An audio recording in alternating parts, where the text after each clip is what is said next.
Hola, Dios te bendiga. Esto que vas a escuchar no lo vas a ver ni lo vas a oír en los púlpitos ni salir de la boca de pastores. Son muy pocos los que no titubean a la hora de hablar de ideología de género. Si usted ha visto o ha escuchado las noticias en los últimos años, se habrá dado cuenta que ha habido una creciente aceptación de la homosexualidad, ya sea en el centro de un escándalo religioso, la corrupción política, la adaptación de leyes o la redefinición de la palabra matrimonio.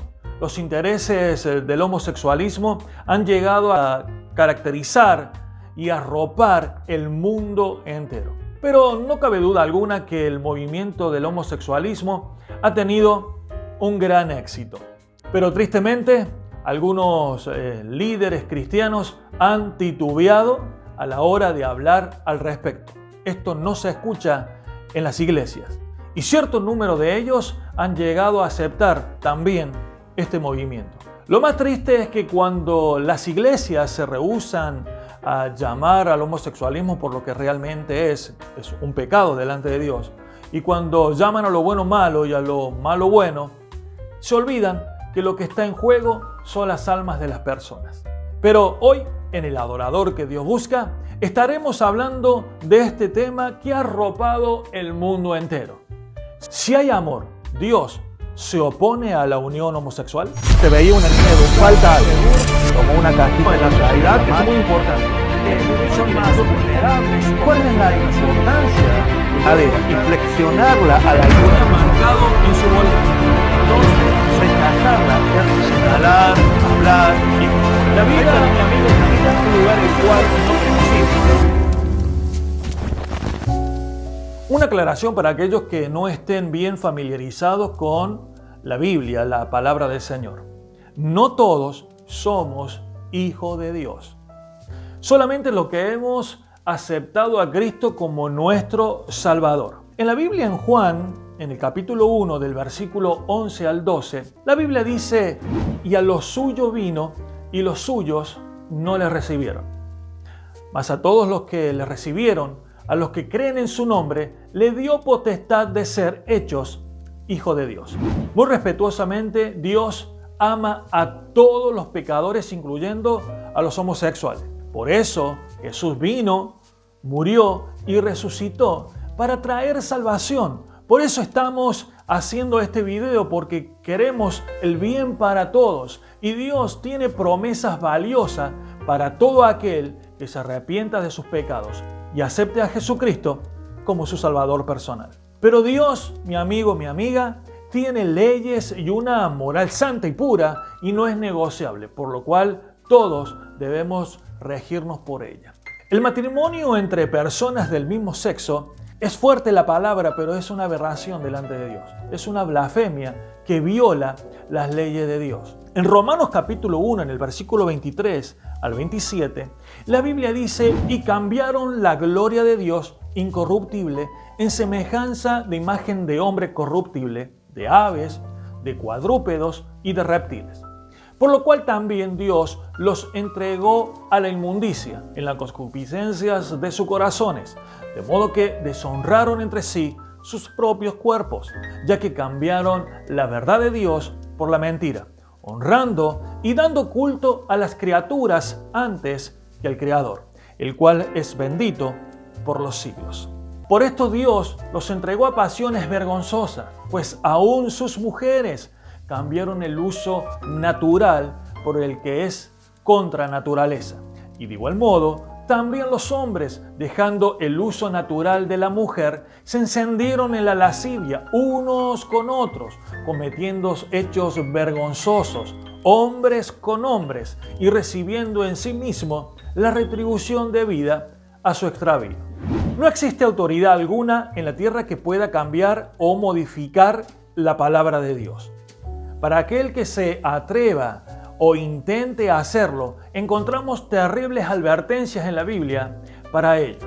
¿Por qué se lucha por el matrimonio homosexual hoy en día? O mal llamado matrimonio igualitario, que en realidad no existe, pero lo vamos a explicar hoy en esta tarde. ¿Por qué no podría llamarse matrimonio igualitario?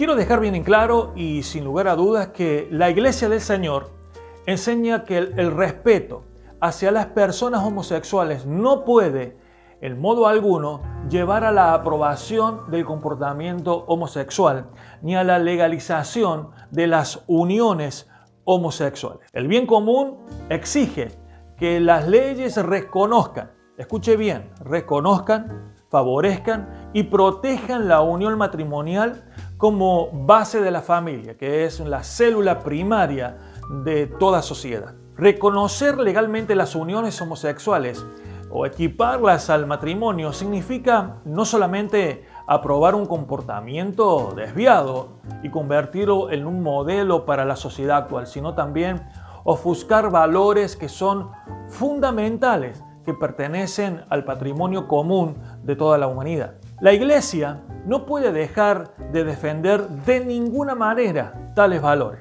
pero el bien de los hombres y de la sociedad deben estar regidos por la palabra del Señor. Y este es un bien para todos. Ahora, fíjese bien, la palabra matrimonio viene del latín matrimonio, la cual proviene de matrem, que significa madre, o monium, que significa calidad de. ¿De dónde viene la palabra matrimonio? Viene a su vez de matris, la cual está relacionada al útero y la concepción de la mujer. En este sentido, la maternidad es un requisito inherente al matrimonio. La unión homosexual no puede ser un matrimonio. Le voy a explicar por qué. Porque existe en ella una potencialidad para la maternidad nula, naturalmente. Es cierto que un matrimonio, por ejemplo, heterosexual, no necesariamente pueden tener hijos, porque tienen alguna disfunción orgánica, o no desean tener hijos, o quizá por cuestión de edad tampoco. Pero es cierto, no necesariamente del matrimonio heterosexual habrán hijos, pero sí está la potencialidad de la maternidad. La unión homosexual no puede ser un matrimonio porque existe en ella una potencialidad de maternidad nula. No puede haber hijos. Entonces, tomar este término es incorrecto para la unión de dos hombres o la unión de dos mujeres. ¿Y por qué para los heterosexuales sí hay derechos?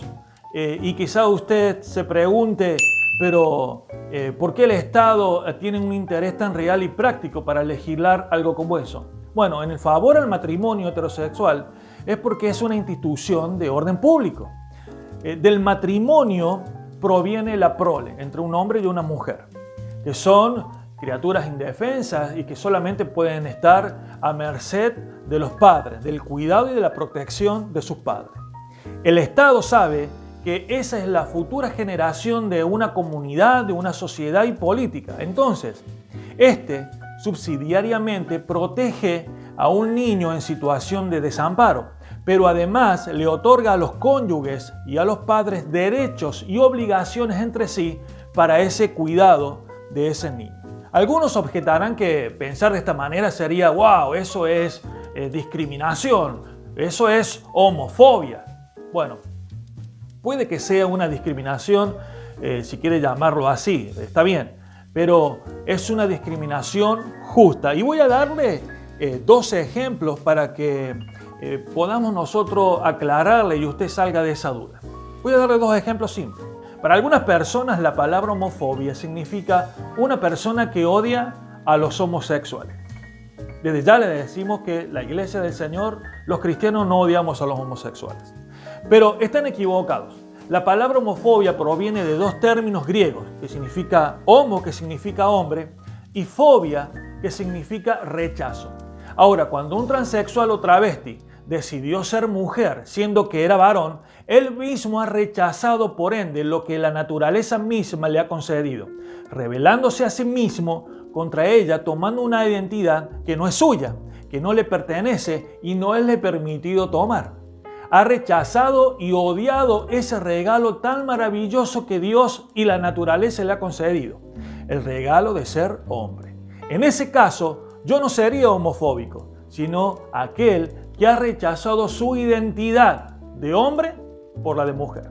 Te voy a dar otro caso, un segundo ejemplo. Podría ser la discriminación. Ya te expliqué lo que es homofobia. Ahora te voy a explicar lo que es la discriminación. La discriminación no es algo malo en sí, y paso a explicarte.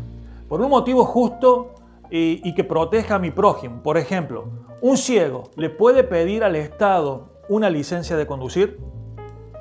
El Estado no le tiene que dar al ciego el carné o la licencia de conducir porque esa persona tiene una discapacidad que le impide manejar. Ahora, ¿es el Estado discriminador o ciegofóbico? ¿Soy yo ciegofóbico por sostener que esta decisión es sensata y correcta? No. Es decir, es una discriminación que es justa, porque a un ciego no se le puede dar un carnet, es un peligro para la sociedad. Ahora, en cuanto al Estado, hablo en funciones gubernamentales. En ese sentido, lo que sí debe hacer el Estado es respetar a aquel que quiere vivir con alguien de su mismo sexo y llevar adelante un proyecto de vida. Tenga plena libertad de hacerlo en su casa sin violentar ni patrocinar esa actividad libremente y sin pudor, respetando mis derechos también. Sin embargo, pretender derechos que la naturaleza le niega es atentar contra el sentido común y toda noción de orden natural biológico. Por ejemplo, si un hombre quiere amputarse los genitales, ponerse siliconas y autopercibirse mujer, está en todo su derecho de hacer lo que quiere con su cuerpo, porque ese es su cuerpo. No estamos hablando aquí, déjeme decirle, ni de religión ni creencia. Estamos exponiendo un punto que es interesante contarlo, aunque como cristiano no esté de acuerdo. Pero mi deber es respetar a los demás en su decisión de derecho propio. Pero, escuche bien, pero si ese derecho es solamente de un lado, de una posición y no del otro, no respetando mi derecho como heterosexual, entonces hay un problema. Y consiste en que la ideología de género trata es de forzar al Estado, al gobierno de turno, a violentar el derecho de los demás, obligándolos al que se amputó los genitales y se cambió de nombre masculino a mujer, yo violente la biología básica y natural, obligándole a aceptar una realidad disfrazada que no es la que dictan los cromosomas. La ideología de género, mi amigo, mi amiga, son ideas anticientíficas que con fines políticos, autoritarios, aparta de la sexualidad humana su naturaleza y tiende a explicarla exclusivamente a partir de la cultura. Es decir, nuestra realidad sexual como hombres o mujeres sería una mera construcción social, anulando nuestras determinaciones naturales o sea biológicas. Luego, si somos meras construcciones de la sociedad, podemos ser desconstruidos para así ser voluntariamente, tanto individual como colectivamente, lo que queramos ser. Un hombre, déjeme decirle que seguirá siendo hombre aunque se disfrace de jirafa, de oveja, de lobo, de vaca o de mujer, o una mujer se autoperciba hombre y se inyecte hormonas para que le crezca la barba. En ese sentido, no tenemos problema. El problema radica cuando estos movimientos, por no aceptar su percepción, actúan deslealmente usando la justicia y el Estado para judicializarte, obligándote a violentar la realidad. La realidad en el caso, por ejemplo, de las iglesias, los pastores, los movimientos pro vida. Aceptar la fantasía de la ideología de género. Ahora, estos son un conjunto de ideas contrarias a la razón que pretenden explicarla la sexualidad humana desprovista de todo contenido biológico y natural. Y de este modo se busca promover una suerte de homosexualización cultural con sus muchos derivados, cuyo sector más vulnerable para infundir confusión, ¿sabe quiénes son? Los niños, desde su más temprana infancia. Al distorsionar los programas educativos oficiales que ya se están implementando en muchos países del mundo. Es además un recurso de la izquierda para promover el feminismo radical en contraposición con el hombre, el cual al hombre es visto no como un complemento, sino como un enemigo. Y finalmente también es parte de la agenda de género el homicidio, por ejemplo, el aborto. presentado como un derecho de la mujer. Y acá ya estamos hablando no de alterar el alma de los niños, sino directamente de masacrarlos, de quitarle la vida al niño por nacer. Hay algo más complejo y viene del Estado, de los partidos izquierdistas que toman a estos movimientos para polarizarlos, usarlos para sus propósitos de campaña. Ahora, ¿qué hace la izquierda? ¿Qué hacen estos gobiernos con estos movimientos? Bueno, le dicen que no tienen ningún desorden y además le dicen que todo el malestar que padecen es por culpa de la iglesia, que les ha pretendido moldear una imagen por ellos mismos. Con este discurso, la izquierda logra aliviarles su conflicto interior y además toda su catarsis las proyecta en un enemigo exterior inventado, radicado, el cual trae demasiadas consecuencias, no solamente para la persona homosexual, sino que trae muchos problemas para las instituciones como la iglesia. Déjeme decirle que una mujer o un homosexual puede llevar adelante su plan de vida sin ningún problema. Eso solamente sucede, ¿sabe dónde? En la civilización occidental y cristiana. Ellos no pueden llevar adelante su plan de vida, ni es un sistema, por ejemplo, comunista, obviamente, porque la mujer tiene un papel relegado y el homosexual es encarcelado en brutales campos de concentración. Le dan trabajo extremo. Y muchísimo menos en las teocracias vigentes del Medio Oriente. Entonces, se da la paradoja de que en estos ambientes conflictivos abominan el sistema que a ellos le da una plenitud de vida como ningún otro sistema vigente o conocido en el mundo.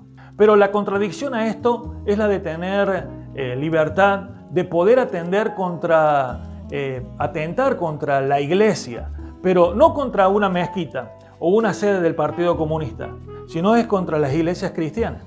Al contrario, el Partido Comunista, mire qué curioso que es esto, los acompaña con bandera de la hoz y el martillo, o con la foto del Che Guevara en estas manifestaciones bulliciosas, para atentar contra el sistema que le da más libertad que otros países. La comunidad LGBT se ha pronunciado en respuesta a la desaprobación bíblica de sus prácticas. De hecho, han propuesto respuestas teológicas a la problemática homosexual que la Biblia pudiera presentar.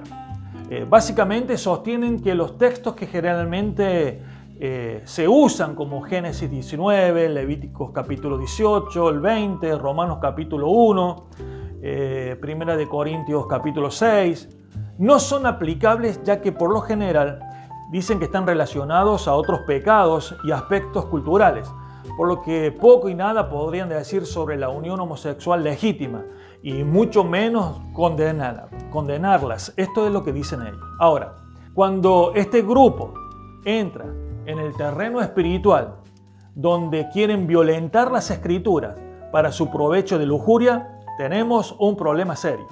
Y como cristianos, los que amamos y nos regimos por sus mandamientos, no podemos callarnos a estas cosas. Entonces sí, si pones en duda nuestra fe como cristianos, no podemos hacer silencio. Debemos debatir con amor y demostrar que Dios dice al respecto en su palabra en cuanto a la homosexualidad. Después de todo, este movimiento dice que ¿qué problema podría haber con dos personas que libremente deciden unirse en amor? Que lejos de toda perversidad es un acto genuino porque hay un amor de por medio.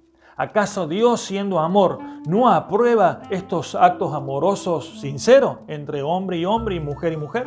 Bueno, algunos comentaristas bíblicos de ese sector, que este movimiento deja en evidencia el poco conocimiento teológico en cuanto a este tema, han afirmado que la Biblia sí condena ciertos tipos de prácticas homosexuales como la violación, la idolatría, la promiscuidad y algunos actos lujuriosos. Sin embargo, no dice nada en cuanto a la orientación sexual y la relación de amor y compromiso similar a cualquier relación heterosexual. Por lo tanto, hay una propuesta en nombre del amor y eso no debería ser desaprobado por Dios. ¿Por qué debería Dios desaprobar una relación cuando hay amor? Esto es lo que dicen este movimiento. Dos pastores, dos alianzas. Brasil, el país con más católicos del mundo, parece estar cambiando. La familia también es un proyecto de Dios para homosexuales. La justicia brasileña autorizó el matrimonio homosexual. Tras 7 años de convivencia, Fabio y Marcos se casaron legalmente. Hace 6 meses fundaron una iglesia evangélica cristiana contemporánea para que los gays creyentes pudieran encontrar su lugar. Hoy dirigen 6 iglesias con más de 1.800 fieles. La Iglesia Católica vive una gran farsa, pero bien en el fondo sabe que la homosexualidad no es pecado. En el fondo sabe que el amor entre dos personas, Dios no lo condena. Nuestra iglesia crece mucho porque es una necesidad de muchos homosexuales que vivían sin abrigo de la iglesia, sin poder tener una fe cristiana de la forma que deseaban. Los pastores alientan a sus fieles a seguir su ejemplo y adoptar. Ese niño no fue abandonado por una pareja homosexual, fue abandonado por una pareja heterosexual. Es una desestructura que nosotros terminamos ayudando a reconstruir. Para nosotros es una sensación muy buena. Este caso ilustra un movimiento que está cambiando la cara de Brasil. La realidad es que ellos no tienen razón, en que la Biblia parece guardar silencio en cuanto a la orientación sexual, a esta unión amorosa que no parece perversa, promiscua o lujuriosa. La Biblia tiene mucho que decir. Y aquí tenemos que hacer un poco de historia para entender y darnos cuenta que Dios no hace silencio en cuanto a esto. Cuando Dios llamó a Israel para que fuera su pueblo distinguido, Él lo libró milagrosamente de la esclavitud de Egipto. Pero Dios hizo todavía algo mucho más. Estableció una relación de pacto con ellos y le dio ley basada en el amor a Dios y al prójimo, mediante la cual podían organizar su vida para ser un pueblo santo y agradable a Dios. La ley incluía prohibiciones específicas con respecto a la homosexualidad, como la de, por ejemplo, Levíticos capítulo 18 del versículo 22, donde dice: no te acostarás con un hombre como quien se acuesta con mujer. Eso es una abominación. En caso de que el mandamiento anterior se malinterprete, que no guste bien, en Levíticos 20, versículo 13, lo vuelve a decir. Si alguien se acuesta con otro hombre, como quien se acuesta con una mujer, comete un acto abominable. El término abominable que se usa en ambos versos es una palabra muy fuerte, que indica el desagrado divino con el pecado. En el tiempo de Pablo, la ciudad de Corinto tenía una mala fama. Oh sí, malísima. Y en especial por su inmoralidad sexual. Corinto no solo era una sede comercial estratégica, sino que también era una sede de toda clase de vicios, puesto que la iglesia se estaba estableciendo en esa ciudad. Era importante que los nuevos cristianos comprendieran el orden moral de Dios y cuán celoso era Dios con eso. En 1 Corintios capítulo 6, del versículo 9 al 10, la Biblia dice: ¿no sabéis que los injustos no heredarán el reino de Dios? No erréis, ni los fornicarios, ni los idólatras, ni los adúlteros, ni los afeminados, ni los que se echan con varones, ni los ladrones, ni los ávaros, ni los borrachos, ni los maldicientes, ni los estafadores heredarán el reino de Dios. En este caso, se entiende que Pablo identifica a varones homosexuales en sus roles tanto activos como pasivos. Incluso habla bien definidamente sobre su orientación sexual. Ahora, usted argumentará conmigo y dirá: ¿y si se aman, por qué Dios no se agradaría? Bueno, la Biblia claramente advierte que aunque haya amor genuino, todavía es posible estar completamente desaprobado por Dios. En otras palabras, el amor está presente aún en el error. Vamos a ver algunos ejemplos bíblicos de estos amores que son equivocados. Te voy a dar el primer ejemplo. Número 1, Jesús describe la condenación no como la falta de amor, sino como el amor a las tinieblas más que a la luz. Eso se encuentra en Juan capítulo 3, versículo 19. Número 2. El apóstol Pablo advierte que en un futuro será como que haya amadores de sí mismo y amadores de los deleites más que de Dios. También esto está en 2 de Timoteo capítulo 3 del 2 al 4. 3. Y los que casi todos conocen. Según el mismo apóstol Pablo, la raíz de todo mal no se trataba del odio o la indiferencia, sino del amor al dinero. 1 de Timoteo capítulo 6 versículo 10. 4. Y además está de decir que existen quienes aman la mentira. Aman la mentira, con su boca bendicen, pero maldicen en sus corazones. Aman la muerte, Proverbio 8:36. Aman el soborno, Isaías 1:23.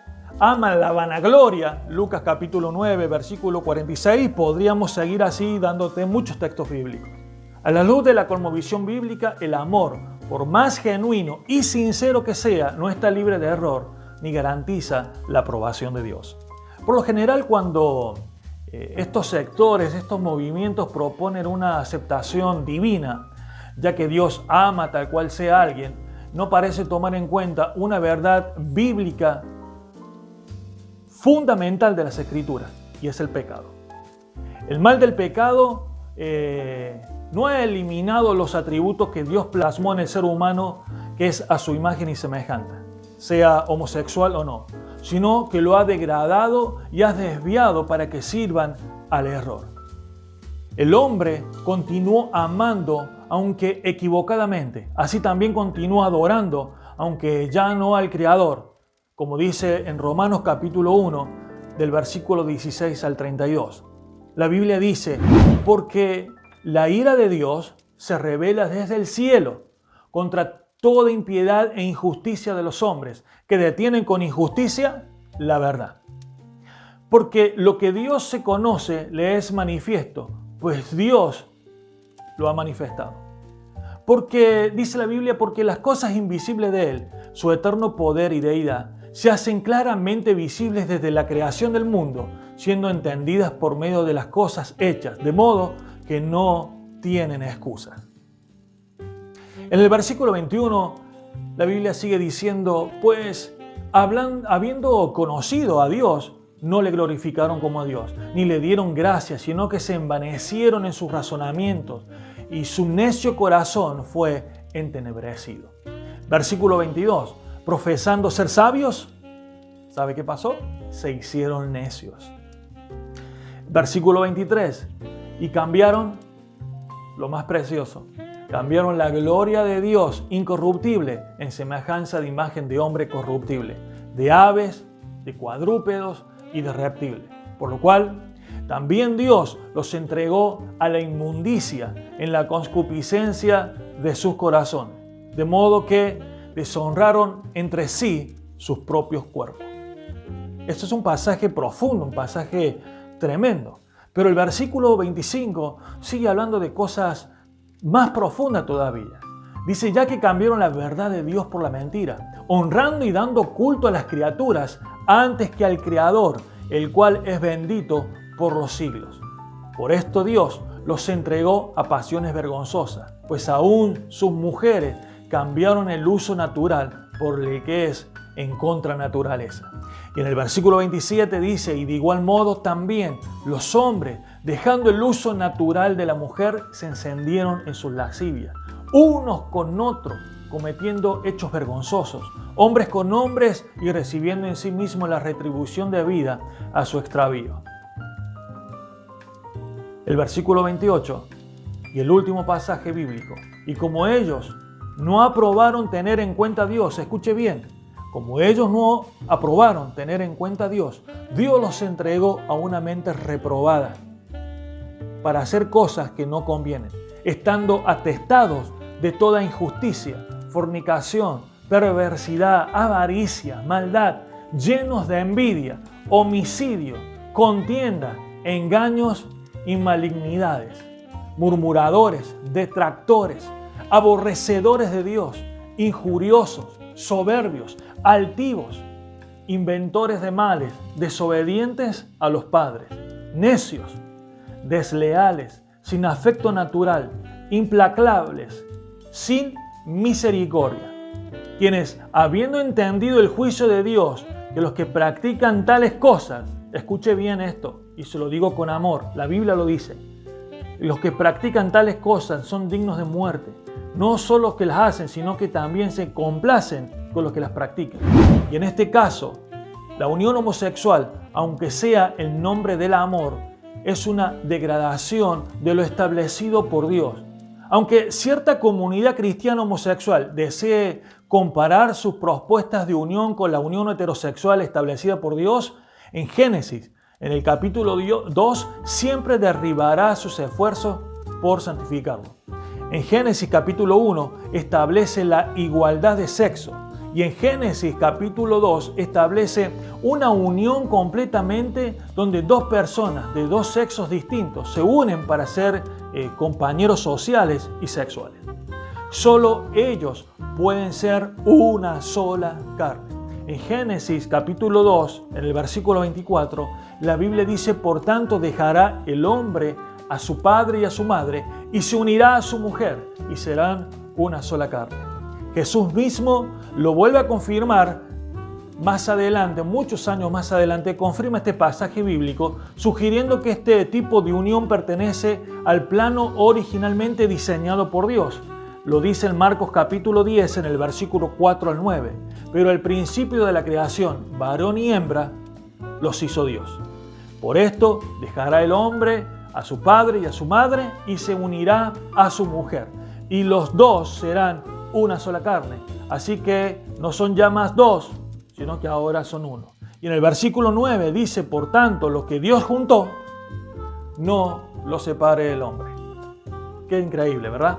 Las Escrituras definen el matrimonio instituido por Dios en términos de una monogamia heterosexual. Es la unión solamente y exclusivamente de un hombre con una mujer, que ha de ser reconocida públicamente. Por eso Jesús dijo: dejará al padre y a su madre y sellada por la vida, se unirá a su mujer y consumada físicamente serán una sola carne. Las Escrituras no contemplan otra clase de matrimonio ni de relación sexual, pues Dios no ofreció otra alternativa. Bueno, si no quieres buscar un hombre o no quieres buscar una mujer, voy a darte el plan B, voy a darte otra alternativa. No, hay una sola. Al igual que el amor mismo, el pecado ha dañado el matrimonio y la sexualidad proponiendo uniones que son ilícitas. Eso es lo que ha hecho el pecado. Aunque siguen presentes estas distorsiones todavía, y todos, sean homosexuales o no, han sido objeto de esta distorsión llamada pecado. Sin embargo, Jesús vino a salvar, amigo y amiga, lo que se había perdido. Mateo capítulo 18, en el versículo 11. Dice: porque el Hijo del Hombre ha venido para salvar lo que se había perdido. Por tanto, todos debemos confiar en la palabra de Dios y acercarnos también a los homosexuales o no, acercarnos al Señor, acercarnos a Cristo en arrepentimiento y fe. Déjeme decirle que el individuo homosexual es alguien al que hay que ayudar y tratar de comprender como primera medida, porque no debe ser fácil ser homosexual, tener una tendencia contraria a nuestro cuerpo, a nuestro diseño y a los fines naturales del hombre. Creo que merecen un trato tan digno como el del heterosexual. Recuerde, la manera en que demuestra que tiene una verdadera compasión, donde usted tiene amor por una persona que peca en el homosexualismo, no es excusado. Su pecado, si no se arrepiente, la realidad del Evangelio hará que te abra los ojos. No importa qué tan grave sea el pecado que un incrédulo practique. Dios siempre ofrece el perdón, ofrece la salvación y esperanza de vida eterna a cualquier persona que se arrepiente y cree en el Señor Jesús, aun si practican la homosexualidad. Los brazos del Señor, mi amigo, mi amiga, si estás En ese camino, los brazos de Jesús están abiertos y te esperan. Cristo te ama y Jesús murió por ti. Hay esperanza en Jesucristo. Dios te bendiga, soy Luis Román. Estamos trabajando en nuestro canal de YouTube. Estamos trabajando fuertemente. Por eso quiero invitarte a que te suscribas y me ayudes a seguir compartiendo más reflexiones y que también nos dejes tus comentarios o sugerencias para seguir mejorando. Puedes suscribirte en nuestro canal de YouTube, El Adorador que Dios Busca. Así que esperamos tu colaboración con nosotros.